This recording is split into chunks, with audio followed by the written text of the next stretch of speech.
Welcome to this month's edition of From the Desk of Greg Sansom.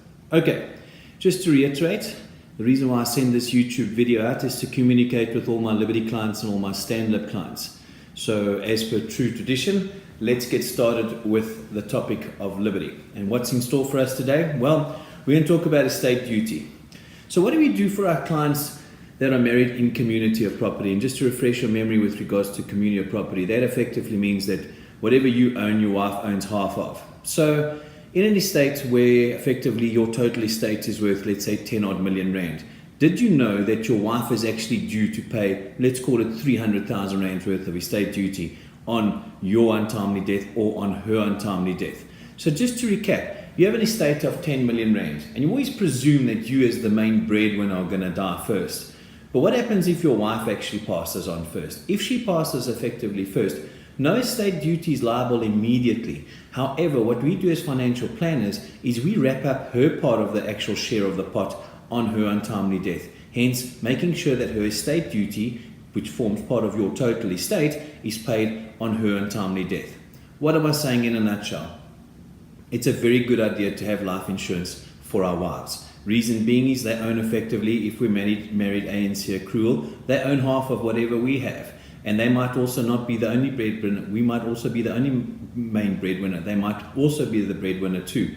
So it's always a good idea to put life insurance for your wife, predominantly with regards to estate duty. We like to wrap up her estate separately and wrap up your estate totally separately too. Splits the liability between the two. That's how we wrap up estate duty for our clients when it comes to estates of that caliber.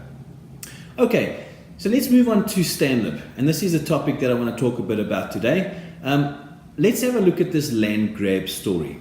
So it's been in the press and the media, and everybody's speculating that they're going to lose their houses and their factories and their farmlands and whatever the case might be. So what I did was I spent quite a bit of time going through the Act, Section 25 of the Constitution, to try and understand exactly what do these guys want to change that pertains to this particular Act of the Constitution.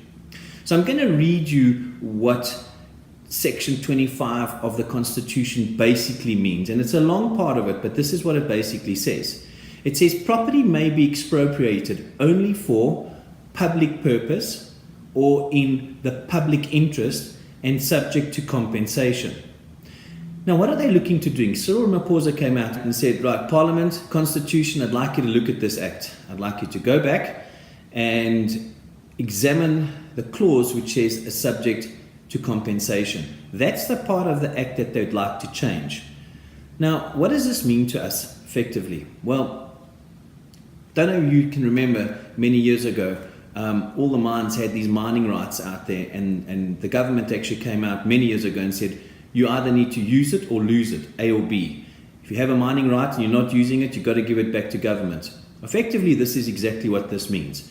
So if you have vacant land and you're not using this vacant land, odds are on they could possibly take this land. If you're living in your house and you're living on your farmland, guess what? Your house and farmland are pretty well protected. And from what I can understand in terms of the Act, they can't actually take this. So what does this mean with regards to appropriation in terms of compensation? The Act talks very clearly at the moment now with regards to correct procedures to deal with willing buyer, willing seller. And if this can't be determined, a court must now step in. Now remember, what are they doing with the Act? They're actually looking at getting away from the word subject to compensation. So if the land is not being used and it's lying there dormant, the government are saying they'd like to change the Act to actually take that vacant land and redistribute it for better use. So looking at the Act and the section, I think people are misinterpreting it, the man on the street. And unfortunately, the media is running away with themselves again, where everybody thinks they're going to lose their house, their prized possession. They're going to come and take their factory. This is not the case. If you look at the Act and what the Act actually prescribed and what they want to actually do to the Act, it doesn't talk to that at all.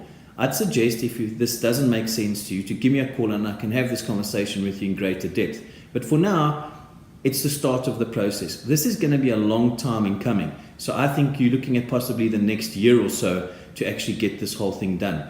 He has actually said to the Constitutional Committee that he'd like a report back by the end of August. So they're on the clock.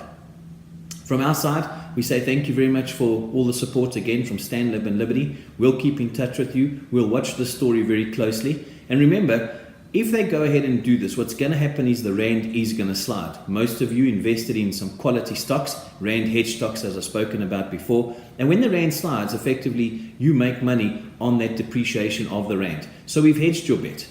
We've diversified. We're in a fair amount of cash and bonds. We've tried to plug all the sectors that need to be plugged that we can find value to. So from our side, we'd like to say thank you for entrusting us with your hard-earned cash. And my team and I are in standby. And until next time, be safe.